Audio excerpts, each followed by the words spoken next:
गोविंद गोविंद गोविंद गोविंद गोविंद गोविंद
का भाव बस इतना है कि धर्म पर चलाने का काम गुरु का होता है। हर व्यक्ति के जीवन में गुरु अवश्य होना चाहिए। गुरु बनाने से पहले खूब परीक्षा ले लीजिए, खूब समय ले लीजिए, सोच समझ लीजिए, पर जब गुरु बना लिया उसके बाद फिर कोई प्रश्न नहीं। सजदे में सर झुक गया फिर उठना हराम है। एक बार सर झुका दिया सो झुका दिया। कई लोग कहते आजकल नकली गुरु बहुत होते हैं। अजी कैसी बात करते हो आप? कभी आपने किसी को ये कहते हुए सुना है कि मिलिए इनसे? ये कौन है? ये बड़े ईमानदार चोर हैं। ऐसा भला कहीं दुनिया में शब्द होता है? या तो वो ईमानदार ही होगा या चोर ही होगा, या तो वो गुरु ही होगा या नकली ही होगा। अगर गुरु है तो नकली नहीं हो सकता, और नकली है तो गुरु नहीं हो सकता। नकली गुरु शब्द ही गलत, नकली संत, ये सब शब्द हम जैसे अज्ञानियों ने बना दिए। असली संत देखने हैं, असली गुरु देखने हैं, तो आओ हमारे ब्रज में, आओ ब्रजधाम में, आप दर्शन करो महापुरुषों का। आज भी ऐसे ऐसे संत, दर्शनम पापनाशनम, केवल दर्शन करने से पाप नष्ट हो जाते हैं। इतने अद्भुत अद्भुत महापुरुष, कोई प्रख्यात नहीं है, कोई बड़े टीवियों पर नहीं आते, कोई बड़े बड़े आश्रम नहीं बने हुए उनके, लाखों शिष्य नहीं है उनके, लेकिन उनके जीवन का त्याग, उनका वैराग्य, उनकी भक्ति, केवल दर्शन से ही मन शांत हो जाए। संत का लक्षण क्या है? बोले तितिक्षवः कारुणिकाः सुहृदः सर्वदेहिनां अजात शत्रवः शांत साधवः साधुभूषण। ये साधु के आभूषण हैं। तितिक्षव, साधु सहनशील होता है, धरती जैसे। आप साधु को माला पहना दो तो भी खुश, ना पहनाओ तो भी खुश। कारुणिका, उनकी आंखों में करुणा भरी होती है, सब जीवों पर करुणा। सब में भगवान का दर्शन करना। और साधु का सबसे बड़ा स्वभाव है शांत। साधु शांत होगा। आप भी उनके पास जाओगे तो आपका हृदय भी उनके सामने बैठने से ही शांत हो जाएगा। कई बार आपने अनुभव किया होगा, आप कई ऐसे महापुरुषों के आश्रम या उनकी कुटिया में चले जाओ, वहाँ का वातावरण ही अलग होता है। वहाँ के वातावरण में ही एक शांति होती है, एक अलग अनुभव होता है। मैं तो कई बार कहती हूँ, आप सब वृंदावन जाते हो, तीर्थ जाते हो, वहाँ के प्रसिद्ध मंदिरों में दर्शन करके थोड़ा बहुत घूम घाम के खा पी के वापस आ जाते, हो गया दर्शन। पर असली तीर्थों का दर्शन क्या है? बोले उस तीर्थ में, उस धाम में जो साधु संत रहते ना, उनको जा कर के खोजना चाहिए। उनका जाके दर्शन करना चाहिए। एक सच्चा साधु छू भी दे ना, स्पर्श भी कर दे तो भी जीवन बदल जाएगा। सिर्फ स्पर्श करने से, साधु के स्पर्श में इतनी शक्ति होती। क्यों चरण छूते हम साधुओं के? चरण छूने का प्रावधान क्या है?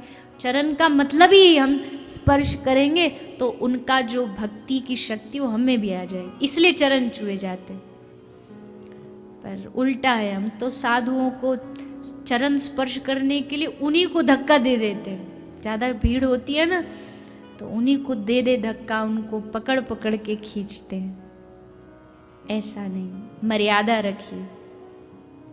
साधुओं के पास जा रहे हैं, चलिए आप किसी अभिनेता नेता के पास जा रहे हैं तो अलग बात है, आप जाइए जो करना करिए। पर साधुओं के पास जा रहे हैं, अब कुछ भी लोग कुछ भी चालू कर देते। साधुओं के पास दर्शन करो, प्रणाम करो, लेकिन क्या जाते ही महाराज जी एक सेल्फी, एक फोटो।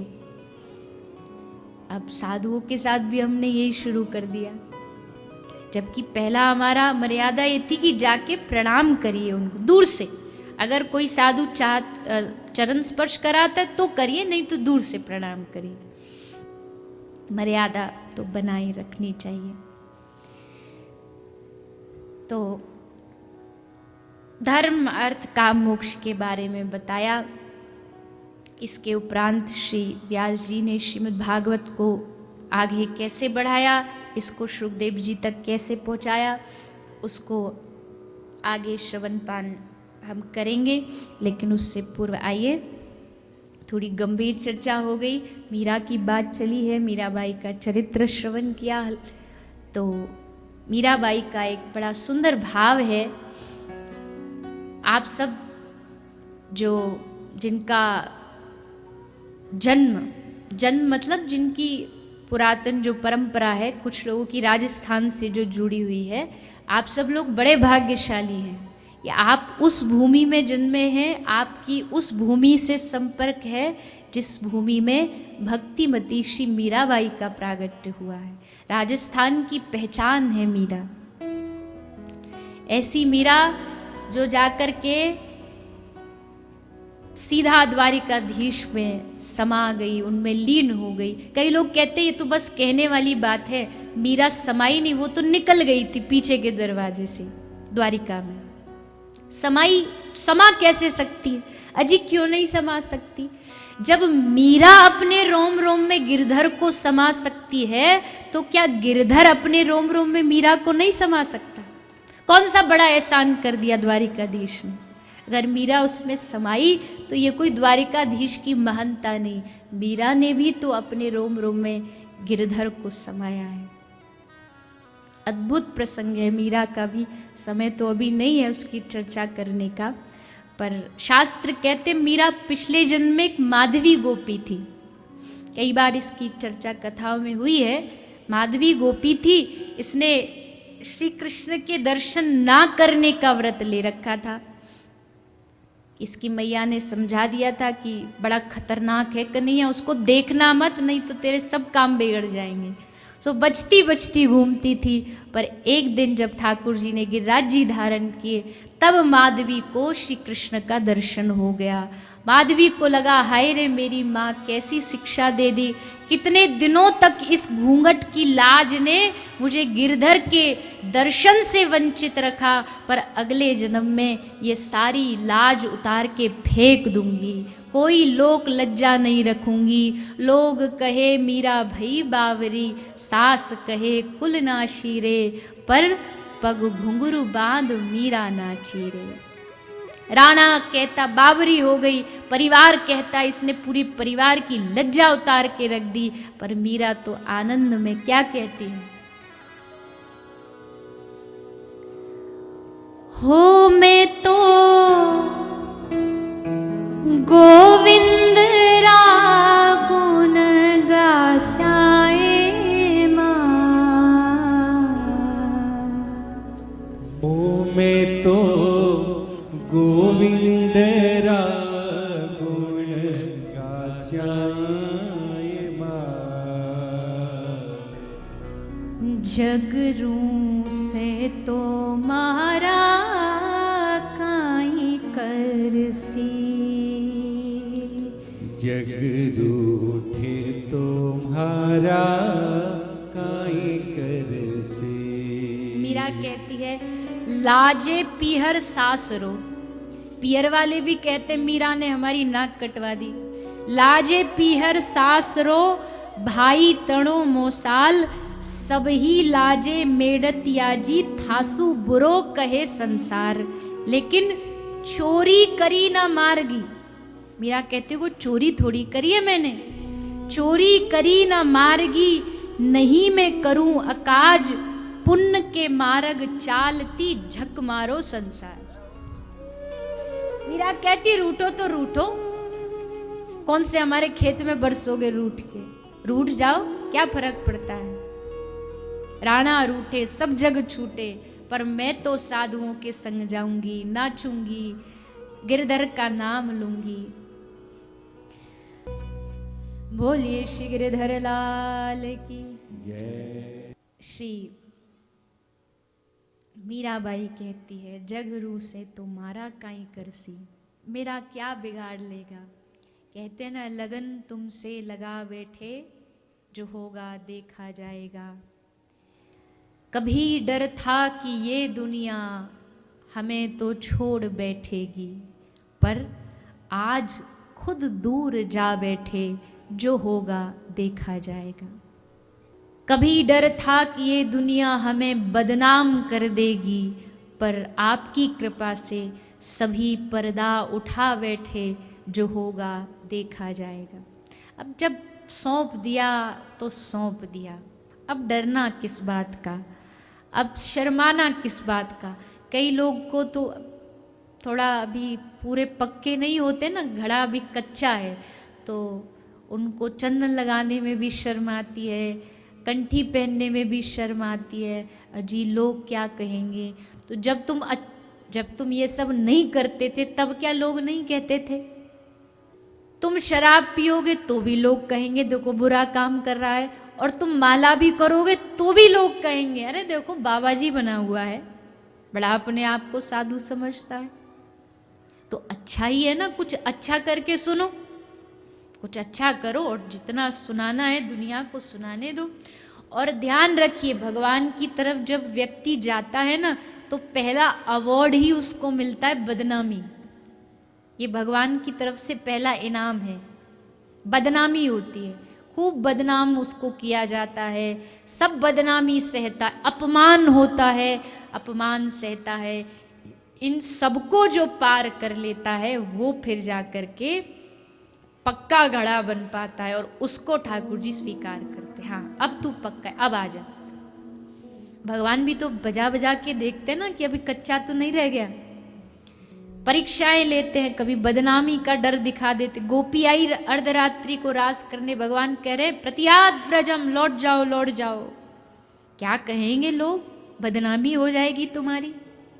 तो गोपी कहती है बदनाम तो हर हाल में ही होना था, पर अच्छा हुआ रिश्ता कृष्ण नाम से तो जुड़ा। बदनाम तो होना ही है, पर कृष्ण नाम से बदनाम हो जाओ तो इससे बड़ा इनाम क्या। कहने दो लोगों को, क्या क्या फर्क पड़ता है। तो श्री मीराबाई जी आपका अद्भुत प्रसंग है। आगे श्री सुखदेव जी का प्रागट्य कैसे हुआ उसका चरित्र आता है। श्री व्यास जी ने श्रीमद् भागवत की रचना की। कैसे रचना की, बोले व्यास जी बड़े चिंतित थे, उदास थे, कोई मन उनका शांत नहीं था। ये प्रभु की लीला थी, क्योंकि व्यास जी तो भगवान के अवतार हैं, लेकिन लीला करने के लिए उन्होंने ये सब दिखाया। तो नारद जी का आगमन हुआ। नारद जी ने पूछा किस लिए दुखी हो। व्यास जी ने कहा क्या बताएं, मन बड़ा अशांत है, बड़ा परेशान है, क्या करना चाहिए आप बताइए। नारद जी ने पूर्व जन्म की कथा सुनाई और साथ ही साथ 4 श्लोक दिए, चतुश्लोक की भागवत श्री व्यास जी को प्रदान की। व्यास जी ने उसी भागवत को श्री सुखदेव जी को श्रवण कराया। सुखदेव जी ने उसी भागवत को राजा परीक्षित को श्रवण कराया।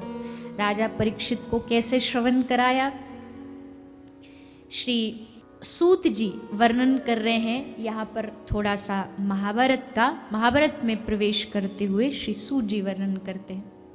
यदा मृधे कौरव संजयाना वीरेश्वथो वीर गतिं कतेषु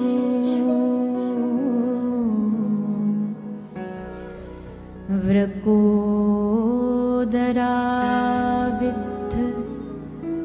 गदाभिमर्शः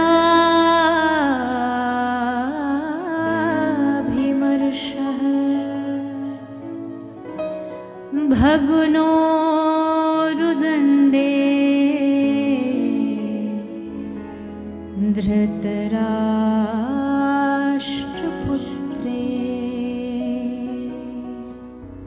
यदा मृधे कौरव संजयाना।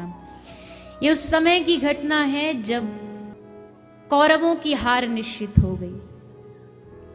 अचंभा देखिए, आश्चर्य देखिए, अजूबा देखिए कि एक तरफ अक्षौणी सेना और एक तरफ 5 पांडव, लेकिन कृष्ण आश्रय लेकर के 5 पांडवों की विजय हुई।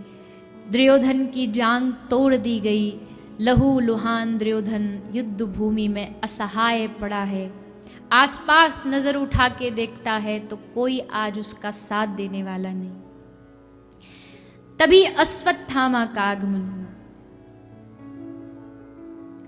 अश्वत्थामा आया, गुरुपुत्र है, गुरु द्रोणाचार्य का पुत्र है। गुरुपुत्र ने दुर्योधन को कहा कि महाराज आप देखो आज कैसे अकेले पड़े हो, कोई है आपका साथ देने वाला? मालूम है क्यों? क्योंकि आपने जो सम्मान मुझे युद्ध भूमि में देना था वो दिया नहीं। आप मुझे थोड़ा सा अवसर दे देते ना, तो मुझे सेनापति बना देते तो ये दशा होने नहीं देता। दुर्योधन बोला लो अभी भी युद्ध के लिए समय बाकी है, कुछ करके दिखाओ। चल पड़ा अश्वत्थामा पांडव शिविर की ओर। पांडवों को लेके श्री कृष्ण गंगा स्नान के लिए गए थे। पीछे से द्रौपदी ने 5 बालकों को सुला दिया। 5 बालक सो रहे हैं, रात्रि है, दिखाई दिया नहीं। 5 के सर काट करके अश्वत्थामा ले आया। दुर्योधन ने देखा, थोड़ा दुखी भी हुआ दुर्योधन। सुबह हुई, पूरे सभा में हल्ला मच गया। 5 बालकों को मार दिया गया। सब रो रहे हैं, द्रौपदी रोती है। द्रौपदी अर्जुन के सामने खड़ी होके रो रही है। अर्जुन कहते देवी चिंता न करो, आप चिंता न करो, मैं अभी जा करके इस बालकों के हत्यारे को आपके पास लेकर के आता हूं। और चल पड़ा अर्जुन अश्वत्थामा को पकड़ने के लिए गए। रथ पर आरूढ़ होके खूब भयानक युद्ध हुआ। ब्रह्मास्त्र छोड़ा गया। दोनों ब्रह्मास्त्र आपस में युद्ध कर रहे हैं। अश्वत्थामा को बांध करके रस्सी से घसीट करके लाया गया। अर्जुन द्रौपदी के सामने खड़ा कर देते हैं अश्वत्थामा को और कहा बता द्रौपदी क्या दंड देना है तुझे इस बाल हत्यारे को? अर्जुन ने सोचा बोलेगी फांसी पे चढ़ा दो, गला काट दो, उसको टुकड़े टुकड़े कर दो। 5 बालक मरे हैं, कोई ऐसे ही थोड़ी है। लेकिन क्या कहती है द्रौपदी? द्रौपदी कहती है माता शिशूनां निधनं सुतानां निशम्य घोरं परितप्यमाना।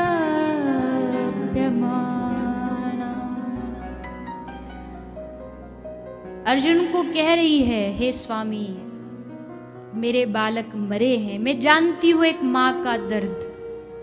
ये भी किसी का बालक है और किसी का क्या, गुरु माता का बालक है, गुरु पुत्र है।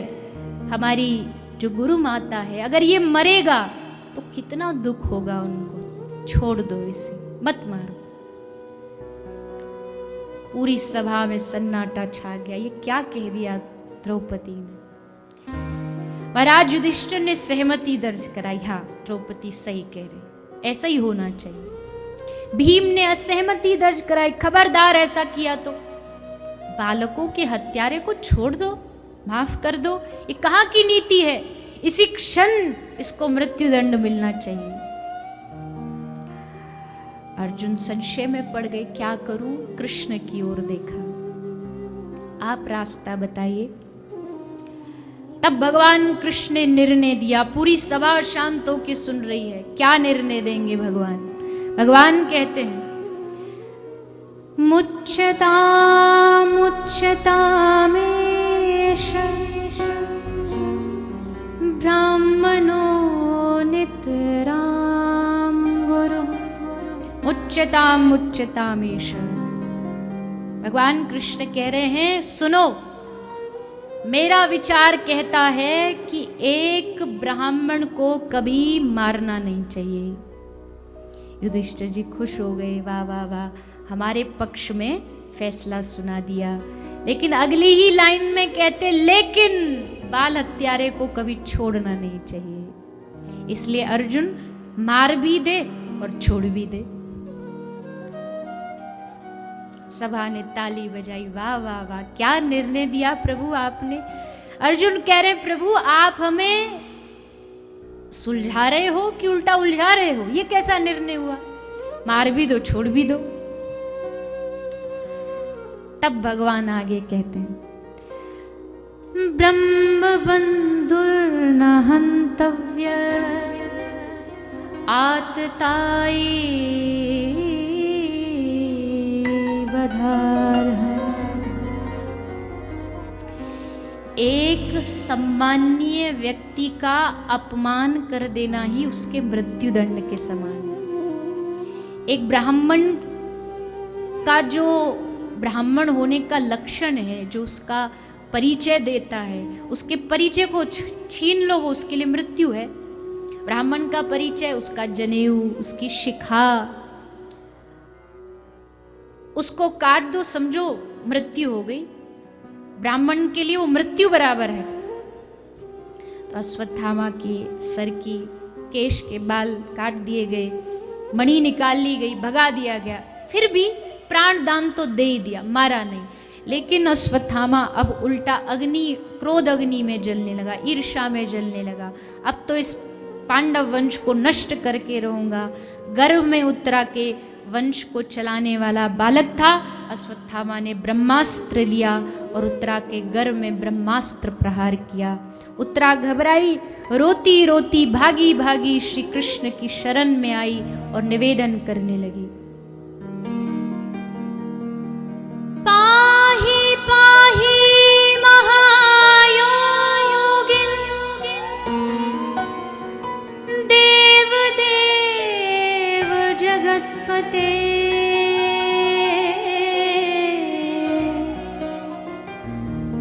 नान्यं त्वद्भयं पश्ये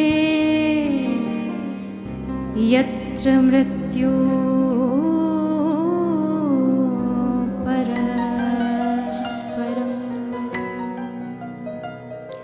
पाहि पाहि महायोगिन। हे गोविंद मेरी रक्षा करो, मेरे गर्भ का बालक मर रहा है, मेरा गर्भ नष्ट हो रहा है, आप बचाओ। श्री कृष्ण अंगुष्ठ रूप अपना आकार बना के उत्तरा के गर्भ में गए और गर्भ में जो बालक मर गया है, जिसकी मृत्यु हो गई है, भगवान ने जाके उसको पुनः जीवित कर दिया। परीक्षित जी महान क्यों है? क्योंकि लोग जन्म के बाद भगवान का दर्शन करते हैं। परीक्षित ने जन्म से पहले भगवान का दर्शन किया, गर्भ में, मरने के बाद पुनः जीवित किया गया है। भगवान ने उत्तरा की रक्षा कर दी। सबसे विदा लेके भगवान द्वारिका जा रहे हैं। हस्तिनापुर की भूमि में खड़े, विदाई हो रही है भगवान की। उत्तरा आई, उत्तरा की रक्षा कर दी। भगवान ने जाते जाते कहा, मैं जा रहा हूं, तो सब बताओ, सबको क्या क्या चीज चाहिए, जाते जाते कुछ मांग लो। अर्जुन ने सख्य भक्ति मांगी, भीम ने भक्ति मांगी, द्रौपदी ने भगवत चरणों में मन लग जाए मांगा। एक कोने में एक वृद्ध महिला खड़ी है, नाम है कुंती बुआ। कृष्ण ने देखा सब आ रहे हैं, सब मांग रहे हैं, ये अकेले में खड़ी है। और ये कोई प्रथम बार नहीं है, इसने आज तक कभी मुझसे कहा ही नहीं कुछ। कभी एकांत में आके मेरे शिविर में ये नहीं कहा कि कृष्ण मेरे बालकों को विजय दिला दे, कृष्ण मेरे बालकों को इनका राज्य दिला दे, इनके साथ बड़ा अन्याय कर रहा है दुर्योधन। कभी कुछ नहीं मांगा। आज भी चुपचाप पीछे खड़ी, बस आंख में आंसू है कि कृष्ण जा रहा है। बुआ आगे आओ, आगे बुलाया। कुंती आगे आई, हाथ जोड़ के खड़ी है। बुआ आज मैं जा रहा हूं, कुछ मांगोगी नहीं? मांगा तो उससे जाता है ना गोविंद, जिसको पता नहीं हो कि हमें क्या चाहिए। तू क्या नहीं जानता, और तूने क्या नहीं दिया मुझे जो मैं तुझसे मांगू। नहीं नहीं बुआ, फिर भी कुछ तो आपको मांगना पड़ेगा। आप कृष्ण वादा करता है बुआ, दुनिया का कौन सा सुख तेरे चरणों में डाल दूं, दुनिया का कौन सा पद तेरे चरणों में न्यौछावर कर दूं, तू बोल तो सही, तू कह तो सही। तब बुआ कुंती कहती है, नमस्ये पुरुषं त्वाद्यं ईश्वरं प्रकृते परम् अलक्ष्यं सर्वभूतानां अन्तर्बहिरवस्थितम्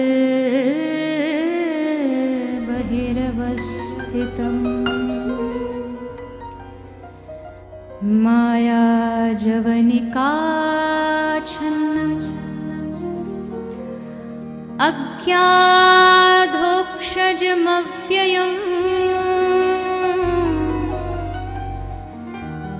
न लक्ष्यसे मूढदृशा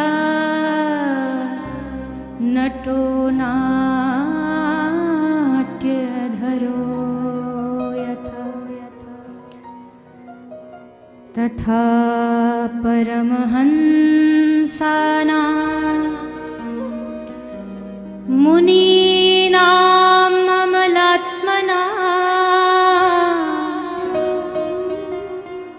भक्तियोग विधानार्थं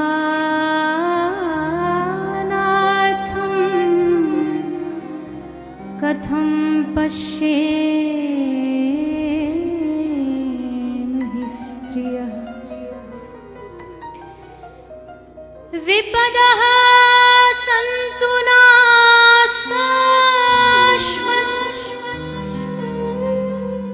तत्र तत्र जगद्गुरो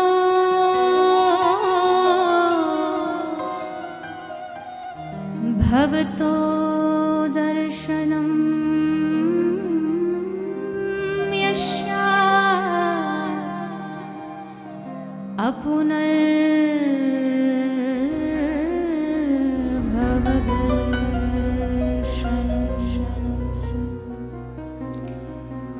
बुआ कुंती की ये बड़ी सुंदर स्तुति है भागवत की। भागवत में कई सारी अद्भुत स्तुति है, भीष्म स्तुति, उन्हीं में से कुंती स्तुति है। कुंती बुआ कहती है, विपदः सन्तु न शश्वत् तत्र तत्र जगद्गुरो। हे गोविंद, देना चाहते हो? ये लो। झोली फैलाई अपनी, क्या चाहिए? संपूर्ण ब्रह्मांड थम गया, क्या मांगेगी बुआ कुंती? ब्रह्मा, कहीं ब्रह्मा का पद ना मांग ले, ये सोच के ब्रह्मा कांप रहे हैं। इंद्र डर रहा है कहीं इंद्र पद ना मांग ले, लेकिन हाथ फैला के बुआ कहती है, देना चाहते हो तो गोविंद मेरी झोली, मेरा जीवन सदा सदा के लिए दुखों और विपत्तियों से भर दो। मैं पूरे जीवन में दुख ही दुख आते रहे। हे गोविंद, एक दुख समाप्त ना हो, दूसरा तुरंत आ जाए। मेरा जीवन दुखों से भर। पर ये मांग क्यों? क्या मिलेगा बुआ? क्या आज तक तुमको दुख कम मिले क्या जो आज दुख मांग रही हो? बुआ कहती है आज तक मेरे जीवन में दुख था तो तुम साथ थे। मेरे जीवन में जरा सा सुख आया नहीं, विजय हुई नहीं कि देखो चल पड़े तुम छोड़ के। मैं उस सुख का क्या करूं जो मुझे तुमसे दूर कर दे। ऐसा सुख नहीं चाहिए जिससे तुम्हारी याद चली जाए, जिससे तुम्हारी विस्मृति हो जाए। इसलिए हे गोविंद दुख दे दो, दुख दे दो। पूरी सभा में सन्नाटा छा गया, लोग रुदन करने लगे। श्री कृष्ण की आंखें भी भीग गईं।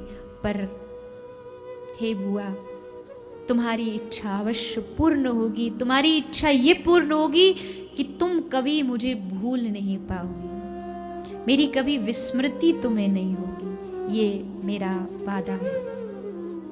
और बुआ कुंती के जीवन, कई महाभारत के पात्र ऐसे जिस पर थोड़ी चर्चाएं कम होती हैं, लेकिन वो उस महाभारत का कह सकते हैं एक प्रकार का कोहिनूर हीरा है, जिसमें से एक बुआ कुंती है, जिनके बारे में अधिकांश लोग जानते नहीं हैं। लेकिन बुआ कुंती का इतिहास पढ़ो। और एक बात और, बड़ी अद्भुत बात मैंने एक महापुरुष से सुनी, ये कृष्ण प्रेम बुआ कुंती में आया कहाँ से,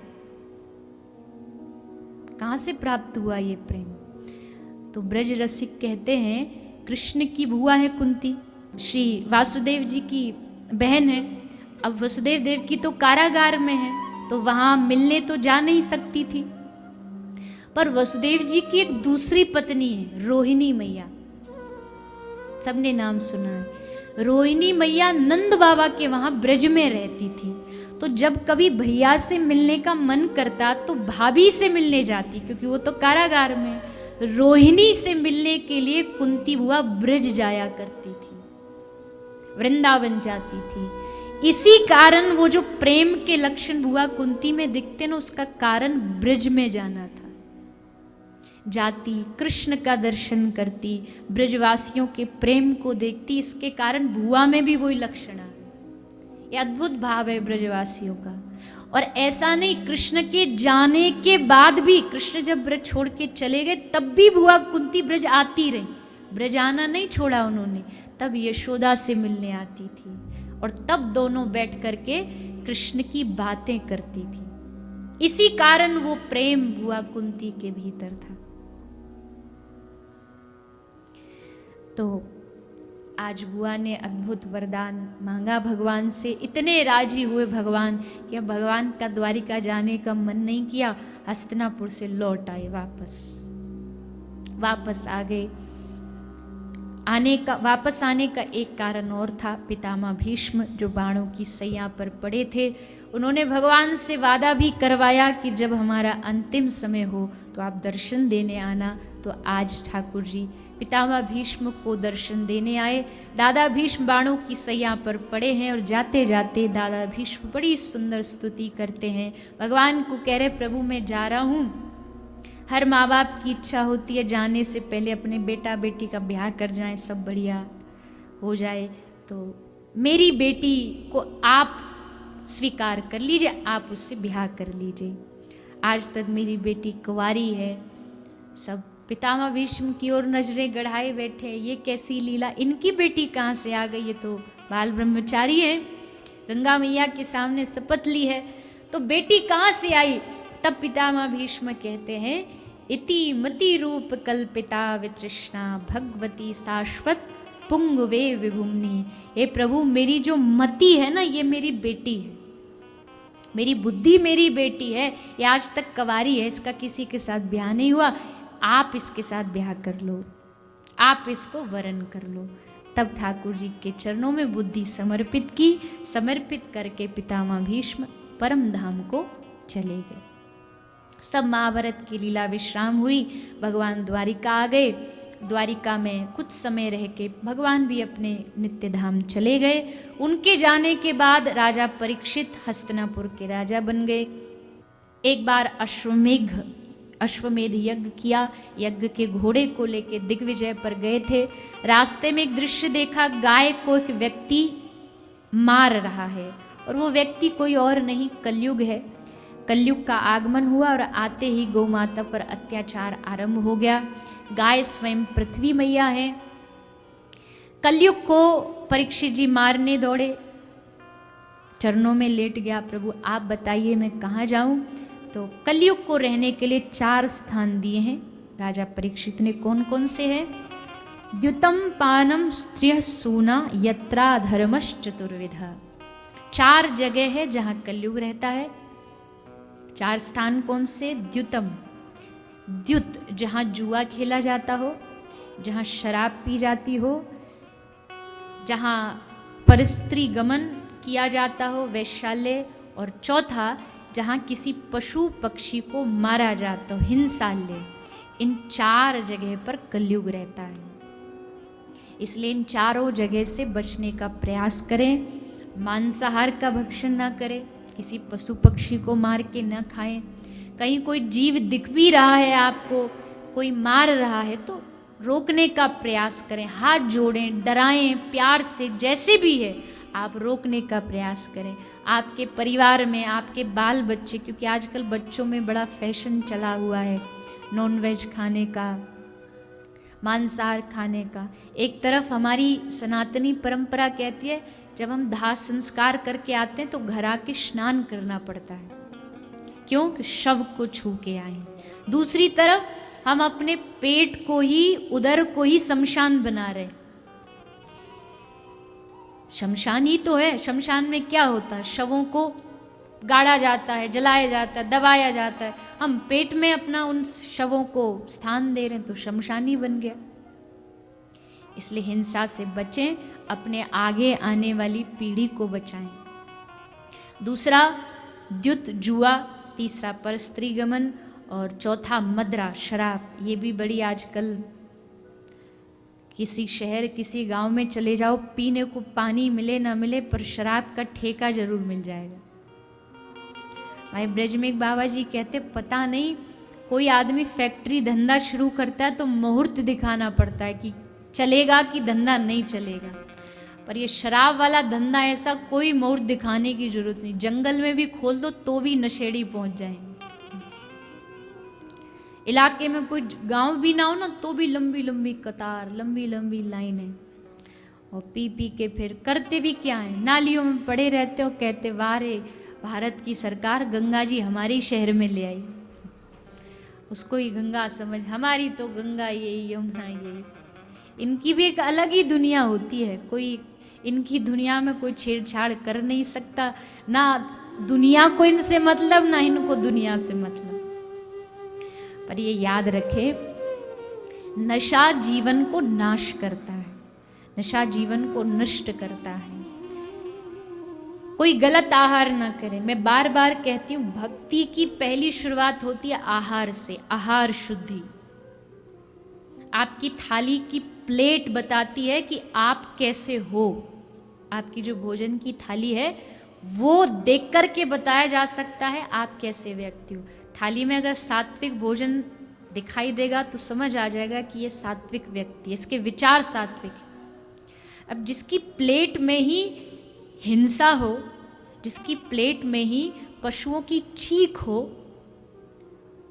वो भीतर जाएगा तो भीतर से हिंसात्मक विचार ही तो बाहर आएंगे, कोई अच्छे विचार थोड़ी आएंगे। जब एक पशु को मारा जाता है उसके भीतर कितनी तड़प होती है, कितनी अशांति, मुझे कोई बचा ले, कोई बचा ले, वो तड़प उस भोजन में होती है। और उसी भोजन को जब हम खाते हैं तो वही हमारे मन के विचार बनते, अशांति, चारों तरफ घबराहट, ये सब हमारे मन में चलता है।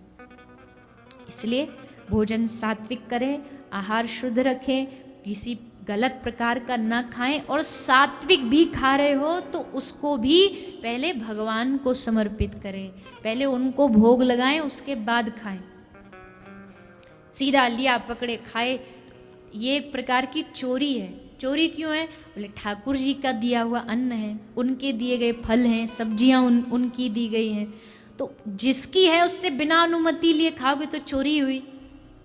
तो पहले उनको अनुमति लें, पहले उनको अर्पित करें, फिर उसमें कुछ अशुद्धता थोड़ी बहुत अगर होगी भी भोजन में तो वो शुद्ध हो जाएगी।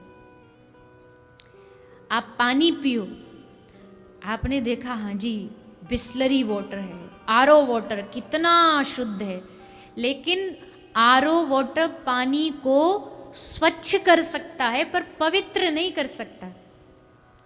पवित्र करता है जब उसको भगवान को अर्पित किया जाता है, तभी तो पानी को पानी कहा जाता है। पर उसी पानी को अगर भगवान के सामने रख दो तो उसको चरणामृत कहा जाता है वो भी पानी, पर उस पानी में भगवान की कृपा मिल गई इसलिए वो पानी चरणामृत बन गया। तो आप सब यहाँ नित्य भोजन करते ही हैं, खूब बढ़िया आपका मेन्यू सेट है। तो जब भी आप मेन्यू को पाने बैठे तो पहले ठाकुर जी को समर्पित करें। आज रात को जब जाएंगे ना भोजन प्रसादी पाने तो सब एक दूसरे को देखना ये कौन कर रहा है या नहीं। जो कर रहा है तो मतलब वो तो कथा सुन रहा है, और जो नहीं कर रहा सो उसकी तो सुनी भी ऐसी और बिना सुनी भी ऐसी। जैसा कहा ना कुछ तो बदलाव आए, छोटा छोटा ही बदलाव आए, और भक्ति की शुरुआत आहार से होती है। तो आहार शुद्धि हो। 4 स्थान दे दिए कलयुग को, पर कलयुग को मजा नहीं आया। बोले कैसी जगह दे दी आपने, शराब कोई पीता नहीं, क्योंकि तब तो कलयुग की शुरुआत थी ना। ऐसा कलयुग थोड़ी था कि पिताजी खुद पी के बेटी का कन्यादान कर रहे हैं। पिताजी पी के होश ही नहीं है, अपनी छोरे की शादी में नाच रहे, आज मेरे यार की शादी है, होश ही नहीं है, कुछ पता ही नहीं। कितना समय बदल गया। हमारी भारतीय पद्धति में कर्म कांड के हिसाब से सबसे पवित्र कोई आयोजन है तो वो विवाह है, शादी सबसे पवित्र माना जाता था। लेकिन आज के समय में सबसे अपवित्र कोई आयोजन है तो वो शादी। बड़ी बड़ी वो तथाकथित जो अपने आप को हाई सोसाइटी वाले लोग कहते ना, वो इन कामों को करते।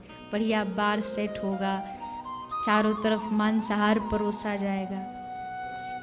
एक नए जीवों का एक कन्या एक वर वधू का नया जीवन शुरू हो रहा है, तो उनकी जीवन की शुरुआत पवित्रता से होनी चाहिए, अपवित्रता से होनी चाहिए।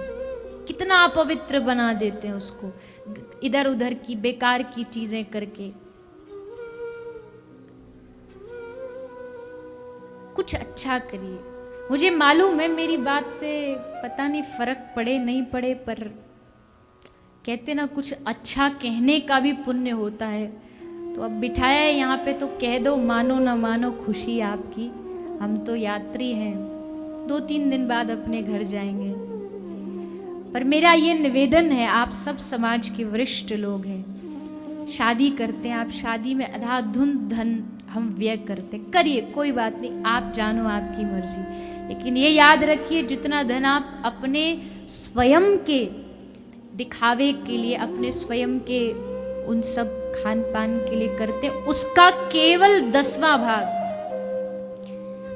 भाग आप किसी जीव के, किसी गौ माता के, किसी अनाथ बालकों के, किसी गरीब लोगों के, उनके सहयोग में भी लगाइए। उससे क्या होगा, उससे आपको आपकी बेटी के उज्जवल भविष्य की कामना नहीं करनी पड़ेगी। अपने आप श्री ठाकुर जी कृपा करेंगे कि इसने कम से कम कुछ सोचा किसी के लिए। तो ये आप सब अवश्य करना चाहिए, ऐसा मेरा विचार है। बाकी तो आप सब ज्ञानी हो ही। तो कलयुग ने फिर मांगा, पुनश्च याचमानाय जात रूप मदात प्रभु। 5वां स्थान दिया कलयुग को स्वर्ण में, सोने में। पर सोना कैसा? अधर्म अनीति के सोने में कलयुग का निवास होता है। परीक्षित जी के सर पर एक मुकुट था, जरासिंध का था, अनीति का था। कलयुग आके उस मुकुट में बैठा, परीक्षित जी की बुद्धि को भ्रमित कर दिया, और परीक्षित जी ने जाके शमीक ऋषि के गले में एक मरे हुए सांप को डाल दिया। शमीक ऋषि के पुत्र श्रृंगी को यह पता चला, क्रोध में भर के उन्होंने राजा को श्राप दिया इति लंघित मर्यादम तक्षकः सप्तमेहनी दंक्षति स्म कुलांगारम नोदितो में ततद्रुहम। जिस भी व्यक्ति ने मेरे पिता के गले में मरे हुए सर्प को डाला है उसे आज से ठीक 7वें दिन तक्षक नाग आकर के डसेगा और उसकी मृत्यु हो जाएगी। राजा परीक्षित को यह खबर मिली, बस उसी घड़ी उसी क्षण सब राज पाठ छोड़ करके गंगा के किनारे चले गए। गंगा के किनारे अनेक महापुरुष बैठे हैं, सबके चरणों में जाके निवेदन किया, अतः पृच्छामि संसिद्धिं योगिनां परमं गुरुं पुरुषस्य यत् कार्यं म्रियमाणस्य सर्वथा। मरणासन्न व्यक्ति का क्या कर्तव्य है, आप मार्गदर्शन करें। कोई बता नहीं पाया कि जिसकी 7वें दिन मृत्यु है वो भगवान को कैसे पालेगा 7 दिन में। तभी तत्रा भवद भगवान व्यासपुत्रो यदिच्छसि गाम टमानो नपेक्षः अलक्षलिंगो जलाभुतष्टो वृतश्च बाले रवधूत वेशः। शुकदेव जी आए, आकर के राजा परीक्षित को 7 दिन तक श्रीमद् भागवत कथा का श्रवण पान कराया। भागवत मृत्यु से बचाती नहीं है पर भागवत मृत्यु की तैयारी कराती है। जैसा कल कहा, मरने से पहले होमवर्क कंप्लीट होगा तो मृत्यु आ भी जाए तो डर नहीं लगेगा। मृत्यु की तैयारी श्रीमद् भागवत कराती है। परीक्षित जी को, राजा परीक्षित को शुकदेव जी ने 7 दिन तक यही कथा श्रवण कराई है, जिसको आप हम सभी विगत 2 दिनों से श्रवण पान कर रहे हैं और आगे भी इसी प्रकार श्रवण करते हुए आनंद प्राप्त करते रहेंगे।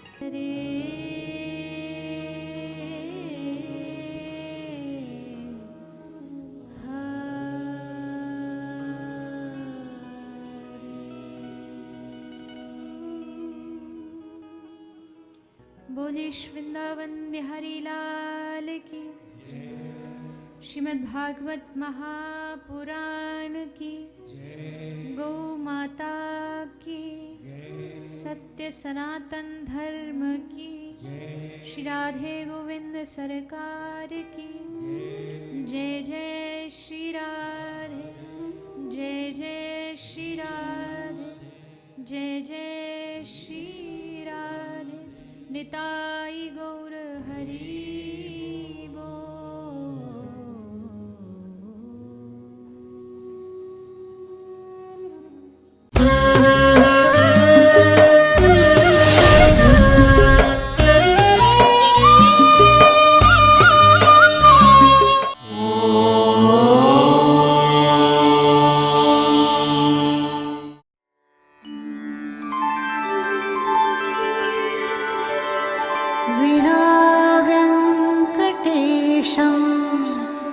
ननाथो ननाथः सदा वेङ्कटेशं स्मरामि स्मरामि।